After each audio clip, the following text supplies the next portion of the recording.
খবর শুনছেন দিনাজপুর সংবাদ চ্যানেল থেকে। আজ জানাবো পশ্চিমবঙ্গ দেশ বিদেশের বাছাই করা গুরুত্বপূর্ণ তাজা সংবাদ। খবরের শুরুতেই জানিয়ে দেব সংবাদ শিরোনাম, পরে বিস্তারিত। স্কুল পরিচালনায় বড় বদল, ম্যানেজিং কমিটির চেয়ারম্যান ভাইস চেয়ারম্যান হবেন অভিভাবকরাই, আসছে নতুন বিল। ক্যামাক স্ট্রিটটা সব শেষ করে দিল, ফের অভিষেকের বিরুদ্ধে সরব কল্যাণ। ইথানলে আপনার গাড়ির সমস্যা হচ্ছে, উপায় বাতিল দিলেন নীতিন গড়করি। সুপ্রিম কোর্ট থেকে ওবিসি মামলা প্রত্যাহার, রাজ্যের কাদের জন্য খোলা রইল পথ। পূর্ব কলকাতা জলাভূমি বাঁচাতে মরিয়া হাইকোর্ট, 500-র বেশি বেআইনি নির্মাণ নিয়ে কড়া নির্দেশ বিচারপতি অমৃতা সিনহার। ডাবল ইঞ্জিন সরকারের চমক, আবাসের 1 লক্ষ বাড়ি তৈরির টাকা দিল কেন্দ্র, শুভেন্দু শিবরাজ বৈঠকে এক গুচ্ছ নয়া ঘোষণা। মধ্যপ্রাচ্যে যুদ্ধের দামামা, ভারতে কি ফের বাড়বে পেট্রোল ডিজেলের দাম, বড় আপডেট জানুন। নবান্নে শুভেন্দু শিবরাজ বৈঠক, প্রাকৃতিক দুর্যোগে মিলবে আরও 50 দিনের কাজ। দূর দূরান্তের ক্যান্সার রোগীদের পাশে কলকাতার এনসিআরআই রেডিওথেরাপির পুরো সময় বিনামূল্যে থাকার ব্যবস্থা। আবাস যোজনা নিয়ে কমল চিন্তা, তালিকা তৈরির সময়সীমা বাড়ানোর ঘোষণা মুখ্যমন্ত্রীর। অতীতের দুর্নীতির শিকড় খুঁজতে নয়া কমিশন শুভেন্দু সরকারের, নেতৃত্বে বিচারপতি বিশ্বজিৎ বসু। বজ্রপাত রুখতে মুখ্যমন্ত্রীর অভিনব দাওয়াই, বনবিতানে অরণ্য সপ্তাহের সূচনা। মুখ্যমন্ত্রী শুভেন্দুর সঙ্গে বৈঠকের পর শ্রমিকদের জন্য বড় ঘোষণা শিবরাজ সিং চৌহান। স্কুলে বাধ্যতামূলক হচ্ছে যৌন শিক্ষা, পক্সো নিয়ে সুপ্রিম কোর্টের উদ্বেগের পরই আবাস কেন্দ্রের। শুভেন্দু অধিকারী কাঠ পাচার রুখতে কড়া বার্তা মুখ্যমন্ত্রীর, বন দপ্তরে স্বচ্ছতার উপর জোর। লালু প্রসাদের সাজা স্থগিতের নির্দেশ বহাল রাখল সুপ্রিম কোর্ট, সিবিআইয়ের আবেদন খারিজ। টেট পেপার লিক, মেধাবীদের ভবিষ্যৎ নিয়ে কেন এই ছিনিমিনি। জোর করে স্মার্ট মিটার চাপালে বৃহত্তর আন্দোলন, ফুঁসছে সিপিএম। আবাসে 1 লক্ষ বাড়ির অনুমোদন কেন্দ্রের, শিবরাজের সঙ্গে বৈঠকের পরে জানালেন মুখ্যমন্ত্রী, তৃণমূল জামানাকে নিশানা কেন্দ্রীয় কৃষিমন্ত্রীর। কলেজ স্কোয়ারের দুর্গাপুজোর সভাপতি হচ্ছেন না, জল্পনার অবাসন ঘটিয়ে নিজেই জানালেন শ্রমিক।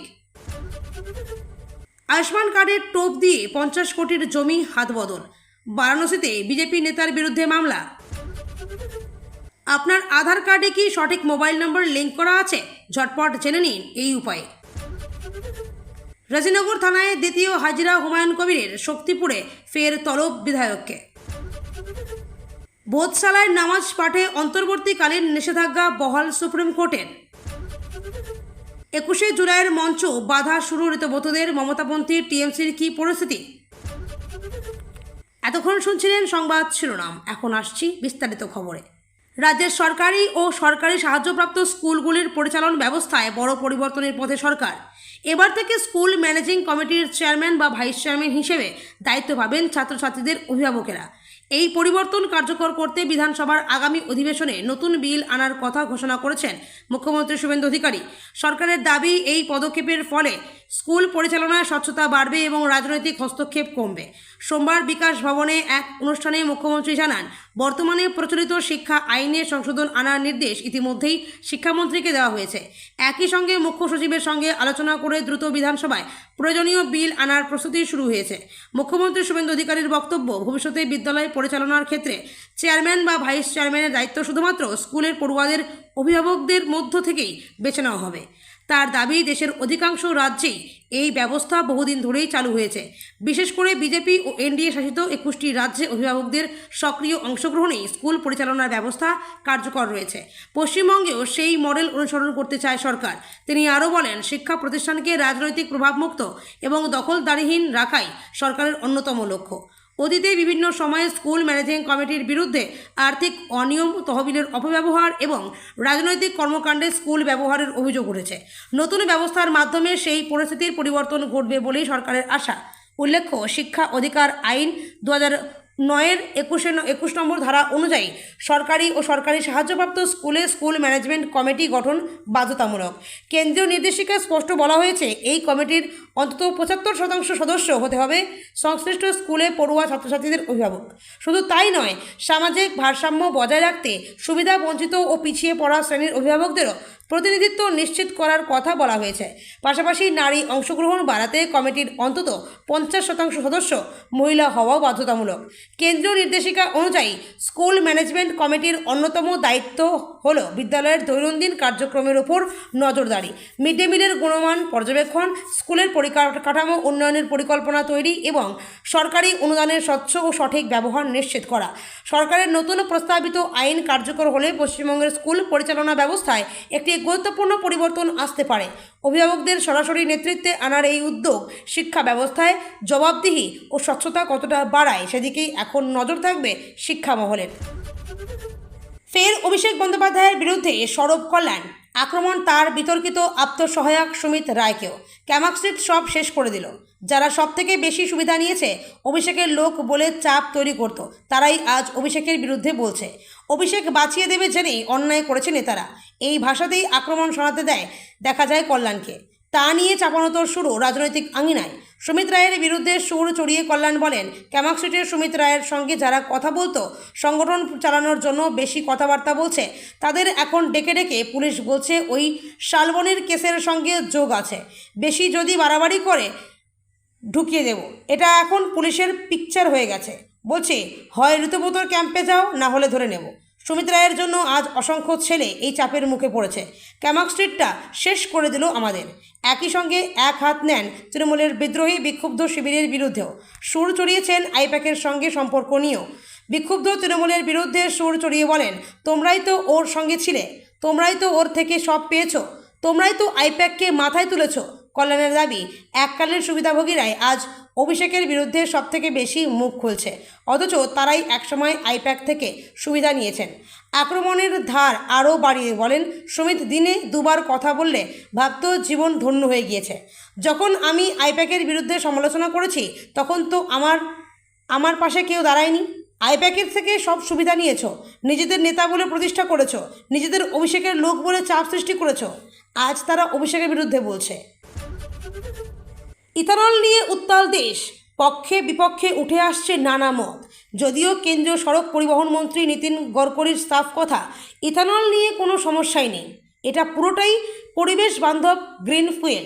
এমনকি দরাজ সার্টিফিকেট দিয়ে তিনি বলছেন, ইথানল নিয়ে কোনো অভিযোগই নেই, পরিবেশ দূষণেরও কোনো অভিযোগ আসেনি। Ethanol 100% green fuel. শুধু তাই নয়, কোনো সমস্যা হলে কিভাবে বিনা খরচেই তারা মোকাবিলা করা সম্ভব সেই উপায়ও বাতলে দিলেন। এদিকে সাম্প্রতিককালে ইথানলের প্রয়োগ নিয়ে নানা মহলে নানা মত শোনা গিয়েছে।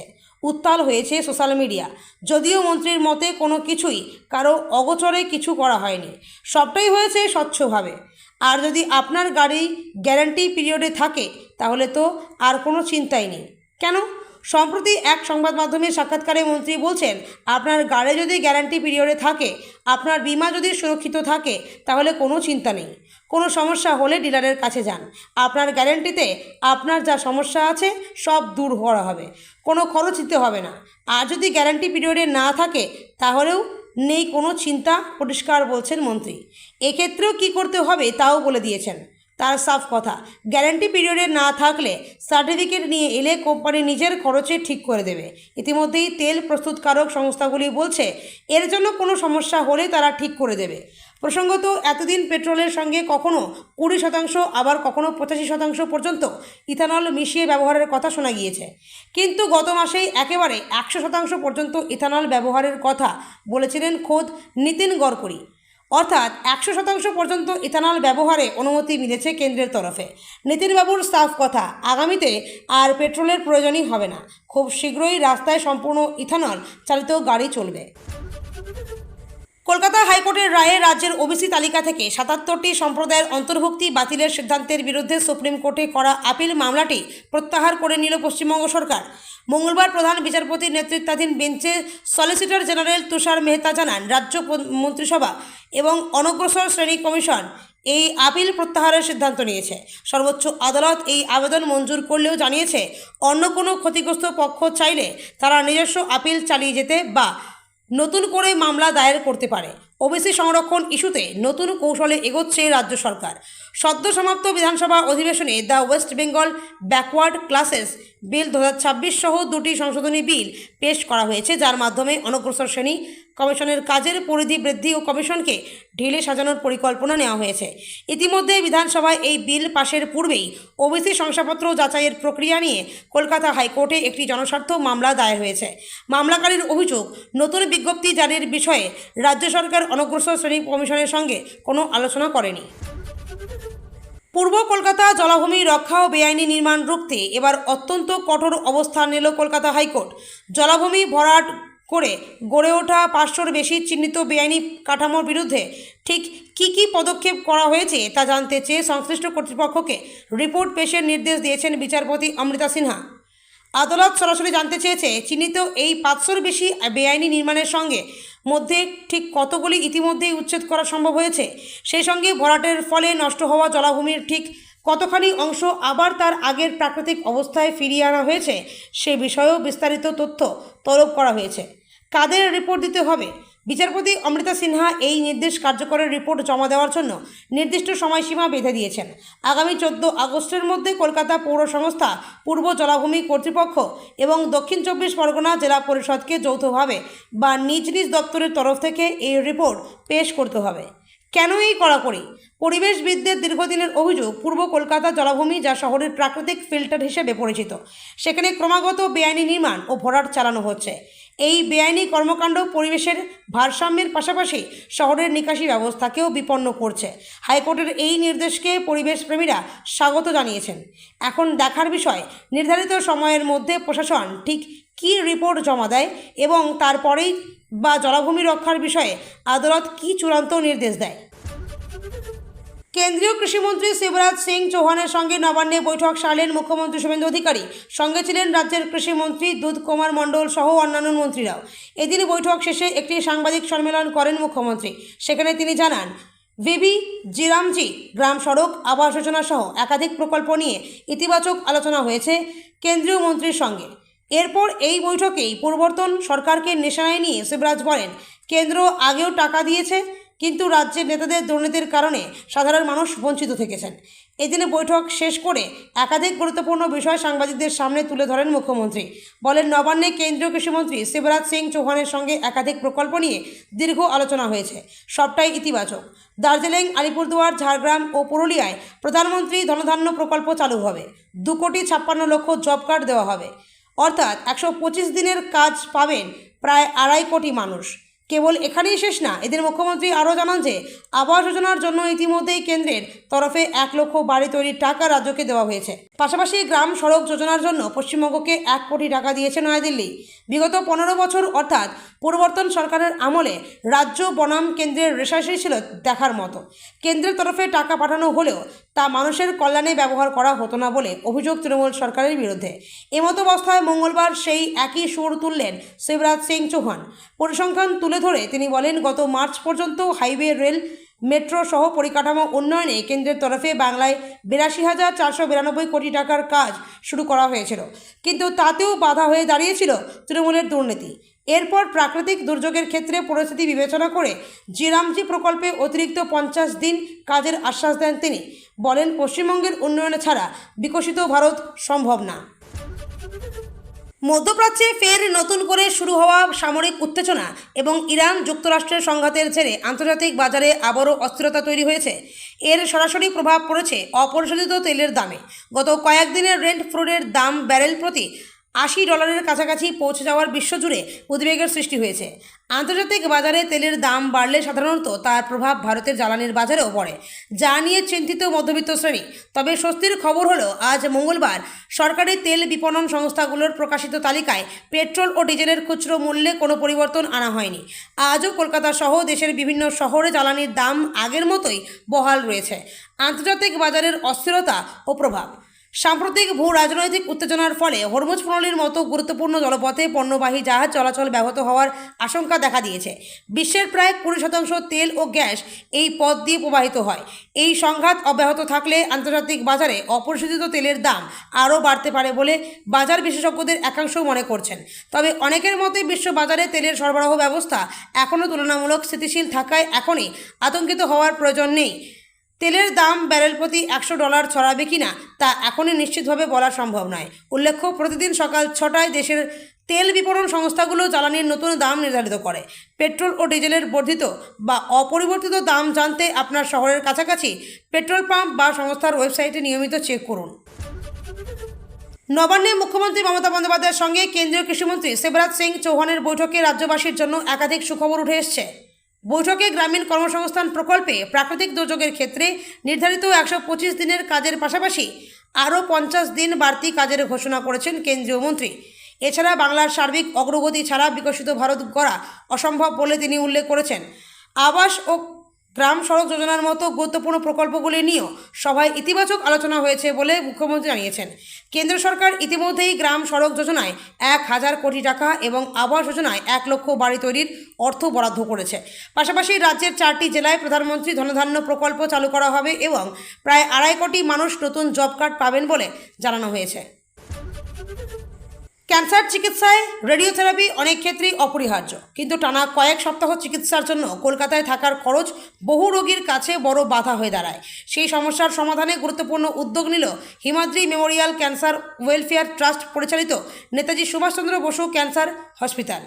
দূর দূরান্ত থেকে রেডিওথেরাপি করাতে আসা রোগী এবং তার একজন সঙ্গীর জন্য চিকিৎসাকালীন সম্পূর্ণ বিনামূল্যে থাকার ব্যবস্থা চালু করেছে হাসপাতাল। ক্যান্সার আক্রান্ত প্রায় 2/3 রোগীকেই চিকিৎসার কোনো না কোনো পর্যায়ে রেডিওথেরাপি নিতে হয়। রোগের ধরন অনুযায়ী এই চিকিৎসা 1 সপ্তাহ থেকে 7 সপ্তাহ পর্যন্ত চলতে পারে। পশ্চিমবঙ্গ আধুনিক লিনিয়ার অ্যাক্সিলারেটর এর সুবিধা এখনও হাতে গোনা কয়েকটি কেন্দ্রেই রয়েছে। ফলে রাজ্যের বিভিন্ন জেলা থেকে বহু রোগীকেই চিকিৎসার জন্য কলকাতায় আসতে হয়। হাসপাতালের principal managing trustee doctor Soma Mukhopadhyay জানান, রেডিওথেরাপির চিকিৎসা সাধারণত 1 থেকে 1.5 মাস ধরে চলে। এই সময়ে থাকার খরচ অনেক পরিবারের পক্ষ থেকে বোঝা হয়ে দাঁড়ায়। তাই হাসপাতালের কাছে আপাতত 25 জন রোগীর থাকার ব্যবস্থা করা হয়েছে। এখানে রেডিওথেরাপি নেওয়া রোগী এবং তার একজন সঙ্গী সম্পূর্ণ বিনামূল্যে থাকতে পারবেন। স্বাস্থ্যসাথী, আয়ুষ্মান ভারত, অন্য কোনো স্বাস্থ্য বিমা বা নিজ খরচের চিকিৎসা করা সব ধরনের রোগীর জন্যই এই সুবিধা প্রযোজ্য। খাবার বিনামূল্যে না হলেও স্বল্প মূল্যে ক্যান্টিনের ব্যবস্থা রয়েছে। বাংলার উন্নয়নে কাঁধে কাঁধ মিলিয়ে কাজ করবে কেন্দ্র ও রাজ্য সরকার। মঙ্গলবার সাংবাদিক বৈঠকে কার্যত এই ইঙ্গিত দিলেন মুখ্যমন্ত্রী শুভেন্দু অধিকারী ও কেন্দ্রীয় কৃষি ও গ্রামোন্নয়ন মন্ত্রী শিবরাজ সিং চৌহান। এদিন আবাস যোজনা সহ একগুচ্ছ প্রকল্প নিয়ে বড় ঘোষণা করেন তারা। আবাস যোজনা নিয়ে বড় ঘোষণা মুখ্যমন্ত্রীর। যৌথ সাংবাদিক বৈঠকে শুভেন্দু বলেন, এদিনের বৈঠকে মূলত কৃষিক্ষেত্র, উদ্যান পালন, ফিশারিজ, প্রাণী সম্পদ বিকাশ নিয়ে আলোচনা হয়েছে। এর পাশাপাশি প্রধানমন্ত্রী গ্রাম সড়ক যোজনা, প্রধানমন্ত্রী আবাস যোজনা, বিকশিত ভারত জি রামজি ও লাখপতি দিদি সহ 80 লক্ষ স্বনির্ভর গোষ্ঠীর দিদি বোনদের নানা কল্যাণকর কর্মসূচি নিয়েও কথা হয়েছে। মুখ্যমন্ত্রী জানান, ইতিমধ্যেই রাজ্যের 4টি জেলায় প্রধানমন্ত্রী ধনধান্য কর্মসূচি যুক্ত করেছে কেন্দ্রীয় সরকার। এই জেলাগুলি হল আলিপুরদুয়ার, দার্জিলিং, পুরুলিয়া ও ঝাড়গ্রাম। এর বাইরে কেন্দ্রীয় কৃষি ও গ্রামোন্নয়ন দপ্তরের প্রত্যেকটি কর্মসূচির সঙ্গে রাজ্য সরকার যুক্ত হয়েছে।